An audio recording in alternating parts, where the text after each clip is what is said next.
Mr. Liam Byrne. Thank you very much indeed, Mr. Speaker. Well, I think this has been quite a useful debate in rehearsing the arguments and divisions that I suspect we're going to have when the bill moves upstairs, and some of the debate has been even about data protection, particularly on this side of the House. It's probably fair for me to start with the note of unity that that the Shadow Secretary of State set out at the beginning of his remarks. There is, I think, on all sides of the House a great deal of optimism about the possibilities of technology in the years to come. I think where the philosophical differences are going to come is that we genuinely believe that that new world of trade in the years to come is built on a world of trust. And if we're to have a really robust foundation of trust in the digital economy that will take shape over the course of this century, then we really do need a strong regime of rights. We need rights that are comprehensive. We need rights that are genuinely enforceable where necessary in courts. And those rights need to live in a democracy that has safeguards around the way in which elections are fought in the digital age, elections that need to be free and fair, and with a press that is clean. Now, I think the problem, as we see it with the bill, is that it is an opportunity missed. So the Secretary of State argued that it was forensic. I think we would argue that it's a little bit more piecemeal. It's not haphazard. It is seeking to do a job. It is seeking to incorporate a substantive bit of legislation from Brussels into into British law. But we are troubled that the privacy provisions which are put in place are not quite robust enough, and the argument was really very well made by a number of my right honourable and honourable friends. And in particular, I think the decision not to include the text of Article 8 to safeguard privacy and to ensure adequacy agreements will be there in years to come was an error. It's just too risky, as my right honourable friend, the member for East Ham, warned. Now, these risks of divergence are serious because so much of our exports, in particular to Europe, are services exports. 70 to 80% of those services exports may be digitally enabled. We simply cannot afford any risk whatsoever. We need to put all risk to any future adequacy agreement beyond doubt. And I thought my honourable friend, the member for Bristol North West, our man for definitions and a great deal more, really did make a very effective point about this is not being a one-off exercise. This is a process that will ensure, and of course what we are therefore trying to do is make sure that British courts and European courts are interpreting privacy law in a way that is continually consistent over the years to come. And I think, we all need to recognise the juggling act that the Prime Minister is trying to perform, and we all need to, I think, acknowledge with some honesty the creative ambiguity that sometimes she needs to sustain in order to keep everybody on the train. And I think we all recognise the precariousness of her own position. We know that her own personal position as captain of the ship is not something that is trouble-free. And so I think the Treasury Bench will forgive us for not relying on the full weight of a number 10 press release, as terribly robust as that is, to ensure that adequacy provisions are going to be secured through the commitments that she has made to protect privacy in this bill. We would much rather rely on the full weight of the law because that feels like a much more reassuring position. Now, in the modern economy, there are also rights that we need to take into account, rights which are new, which are more and more necessary in the modern age, such as the right not to suffer as a result of decisions that are made not by humans but by algorithms. And I thought my honourable friend, the member for Cambridge, made a very powerful point when he said the great risk with algorithms that take decisions is that they risk hard-coding old injustice into new injustice. That's something that I think should trouble us all as an idea. The bill doesn't include adequate safeguards against that at the moment, and that is something that we will need to address. Now, one of the lines of argument that we heard this evening, Mr. Speaker, also troubles me. It's the idea that we should carve out newcomers to this country from the rights and safeguards that are enjoyed by everybody else in this bill. And I have to say to the Minister, the clauses around immigration are a mistake. We will seek to delete them, and I hope that she accepts that initiative. I was the Immigration Minister who introduced the biggest shake-up to our immigration system for 40 years. I created the UK Border Agency, I introduced the point system.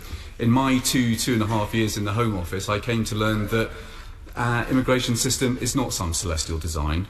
It is a human institution, and to err is human. The Home Office and the immigration system takes decisions which are bad and which are wrong and which need to be corrected. And if we delete the protections of this bill for newcomers, we put justice in jeopardy. We genuinely risk denying justice to those newcomers who need information in order to fight their cases effectively. I lost cases where cases were brought because people were able to draw on information through subject access requests, and justice was indeed eventually done in those cases. But mistakes are made, and I don't think the Minister wants a system that is that prone to error. We've got to build in checks and balances to the immigration justice system. She has perfectly adequate safeguards against crime prevention, which are in the bill. And so as a former Home Office Minister, I could recognise what was basically a gratuitous land grab by the Home Office. These powers are not needed, and I hope the Minister will ask her Home Office colleagues to look again at those provisions. Now, for rights to be real, there needs to be a method of enforcing them effectively, and that's why the provisions for collective redress are so important. The Shadow Secretary of State talked about the work that we've done with people like Baroness Kidron and the other place about safeguarding rights for children. A third of internet users are children. We need to ensure that their rights, along with everybody else's, are actually enforceable. The idea that a child whose rights are violated is going to take Facebook to court is frankly fanciful.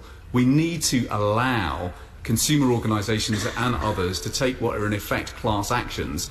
Otherwise, the implementation of rights risks being weak and undermining not simply justice, but also the strength of our regulatory regime.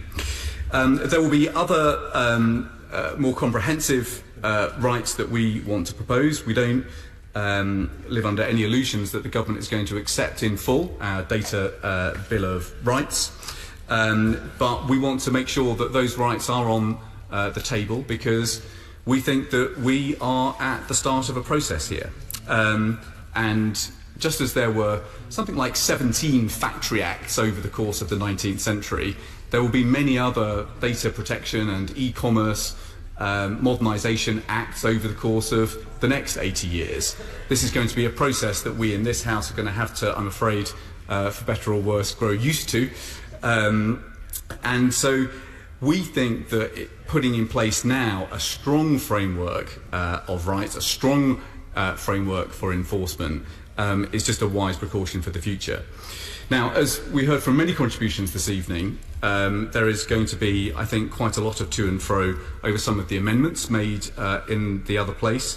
I hope that there will be many in this House that don't take the approach of the Honourable Member for North Devon, who I feared at times was anticipating that somehow we could secure justice for suspected historic offences by closing the door and switching off the lights and pretending nothing had ever happened.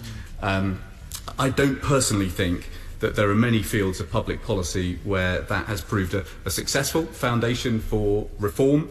I think it is important that we delve into offences which have taken place in the past. And I thought my honourable friend for Hammersmith really made quite some important points. There were promises made by politicians on all sides of this House to victims of phone hacking. And it is an extremely dangerous precedent for a Secretary of State to say that, yes, I know we made promises about an inquiry, but you know what, we don't think that inquiry, even though it isn't finished, really should wind its course to a conclusion.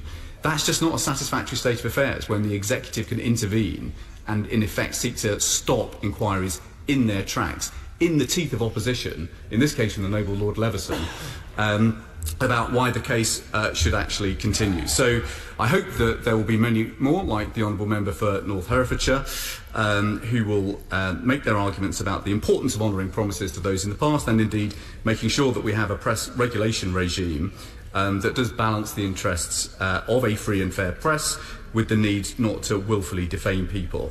I think it's an odd argument for the government to ask us to take them seriously when they want to install a new regime of data protection, and then they want to somehow short-circuit one of the inquiries into the most egregious violations of data privacy that we have ever seen in the public sphere. I'm afraid that is not an approach that inspires a terrific amount of confidence. And I hope, therefore, that the Minister and Secretary of State in particular will listen again to the pleas of Lord Leveson, and I hope they will reconsider their support for the amendments that were carried with such force in the other place, because he may propose what he does, but I suspect there will continue to remain a strong body of support in the other place for these proposals. So, my right honourable friend, of course, I'm grateful to him for giving way. Can I take it from what he said that it's the position of the official opposition that we will support the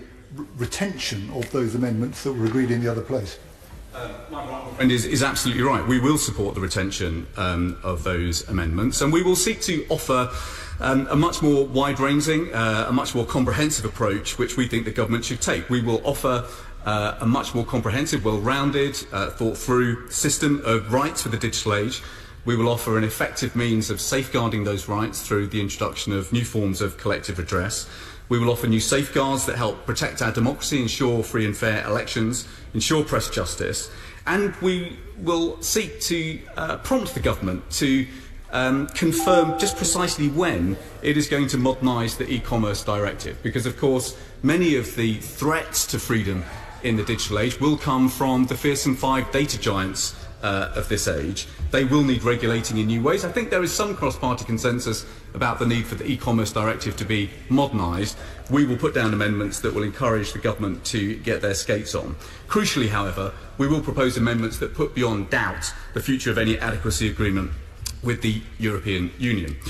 So, Mr. Speaker, as the economy changes, so must the law. There will be many more data and privacy laws to come in the years to come. We will encourage the government to put down in statute a framework that is not merely fit for today, but a framework which is fit for the future. Thank you. Yeah.